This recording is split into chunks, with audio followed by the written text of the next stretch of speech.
গ্রাম। আমি এই বর্ষে এখন বর্ষের সরকারি প্রাথমিক বিদ্যালয়ে আমি লেখাপড়া করছি। এখান থেকেই কিন্তু আমি পঞ্চম শ্রেণী পাস করছি। এরপরে এখান থেকেই কিন্তু আমার শুরু। তো আমার চিন্তা ভাবনা হইল ওইটাই, যেহেতু সাবেক সভাপতি শিক্ষানুরাগী ডিপ্লোমা চিকিৎসক ডক্টর রিঙ্কু দেবনাথ, উনি শিক্ষানুরাগী একজন ব্যক্তি, খুব ভালো মানুষ।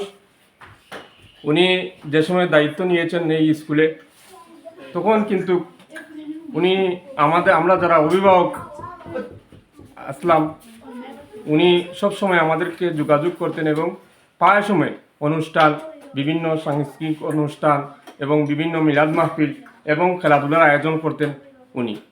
তো এই বছর আমরা যেহেতু পঞ্চম শ্রেণীর ছাত্ররা উত্তীর্ণ হয়েছে 2026 সালে ওনারা ওই ছাত্রগুলা কিন্তু হাই স্কুলে যাবে।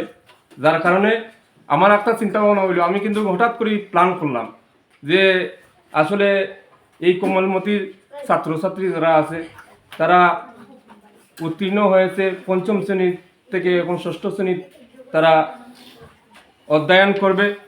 তো হঠাৎ করে আমার চিন্তা ভাবনা করলো তাদেরকে যাতে একটি ভালো সংবর্ধনা দিতে পারি, তো তারা মন উৎসাহ হবে এবং তারাও একসময় কিন্তু এগুলা শিক্ষা গ্রহণ করবে, করে কিন্তু তারাও এরকম অনুষ্ঠানগুলা করবে।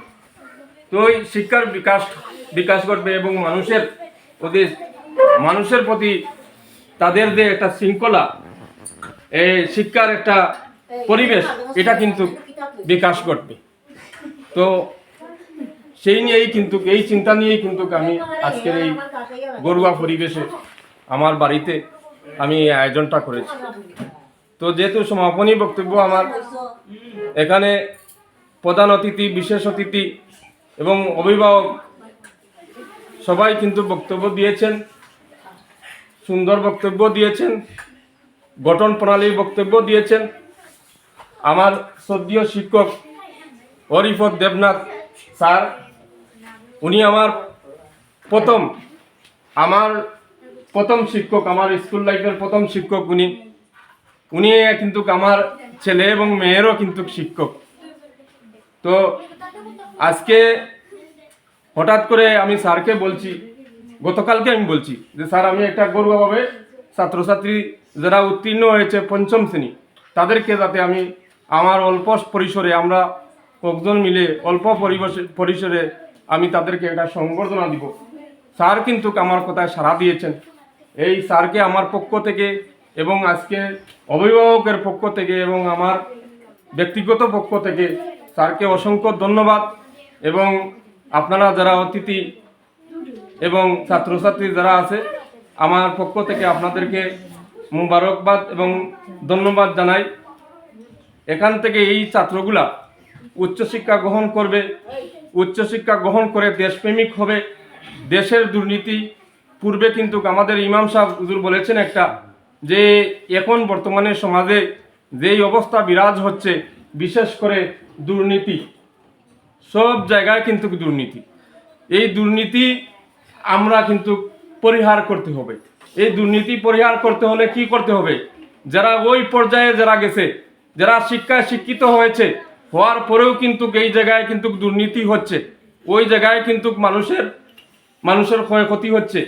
যে এই ছাত্রগুলা যদি ভালো আদর্শবান হয়, ভালো মেধাবী যদি হয়, দেশপ্রেমিক হয় এবং শিক্ষক শিক্ষিকার যদি কথা মতো যেই আদর্শগুলা ওনারা দিয়েছেন সেইগুলা যদি গ্রহণ করে, তারা একসময় এই জায়গায় পৌঁছবে, এই জায়গায় যাবে, তখন তারা এই দুর্নীতিকে দমন করবে। তো আমি এখান থেকেই এটাই আশা করি যে তারা একসময় উচ্চশিক্ষায় শিক্ষিত হবে। এই এলাকা আসলে আমাদের এই এলাকা প্রায়, এখন আমি বলি, সবাই কিন্তু শিক্ষিত, প্রত্যেক ঘরে ঘরে এখন কিন্তু এসএসসি, এইচএসসি, বিএ, মাস্টার্স পর্যন্ত কমপ্লিট। তো আমাদের কাছে সবচেয়ে আগ্রহ লাগে, সবচেয়ে আনন্দ লাগে যে এই এলাকাটা পরিবর্তন করতে হলে সবাইকে সাথে নিয়ে আমরা পরিবর্তন করতে হবে। সুশৃঙ্খল একটি ওয়ার্ড গঠন করতে হবে ভালো একটা সমাজ গড়তে হবে, শিক্ষিত মানুষের প্রয়োজন। সবাই যদি আমরা এইরকম ভালো কাজে যদি অংশগ্রহণ করি, ভালো কাজগুলা যদি আমরা প্রাধান্য দেই, তাহলে একসময় কিন্তু সমাজে ভালো ভালো কিছু বিকাশ ঘটবে এবং এই সমাজটা সুন্দর হবে। তো সবাইকে ধন্যবাদ। যেহেতু সমাপনী বক্তব্য, এখানে অতিথি যারা আসছেন এবং আমার স্নেহর ছাত্রছাত্রী যারা, তাদের উজ্জ্বল ভবিষ্যৎ কামনা করে, তাদের মঙ্গল কামনা করে আমি আমার বক্তব্য এখানে শেষ করছি। ভালো থাকবেন, সুস্থ থাকবেন। খুদা হাফিজ।